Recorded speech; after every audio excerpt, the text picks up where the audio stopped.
ইরানের সরকার বিরোধী আন্দোলন ১৩তম দিনে পদার্পণ করেছে। দেশটির সর্বোচ্চ নেতা আয়াতুল্লাহ আলী খামেনি এই বিক্ষোভকারীদের দাঙ্গাবাজ হিসেবে আখ্যায়িত করেছেন।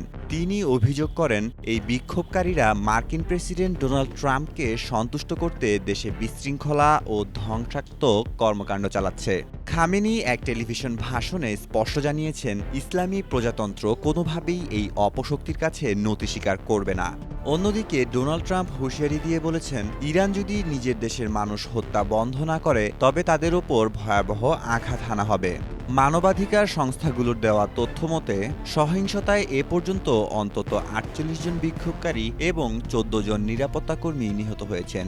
বর্তমানে দেশজুড়ে ইন্টারনেট বিচ্ছিন্ন থাকায় তথ্য আদান প্রদান চরমভাবে ব্যাহত হচ্ছে। এই পরিস্থিতি নিয়ে গভীর উদ্বেগ প্রকাশ করেছেন ব্রিটিশ প্রধানমন্ত্রী কিয়ার স্টারমার, ফরাসি প্রেসিডেন্ট ইমানুয়েল ম্যাক্রো এবং জার্মান চ্যান্সেলর ফ্রিডরিখ মার্চ।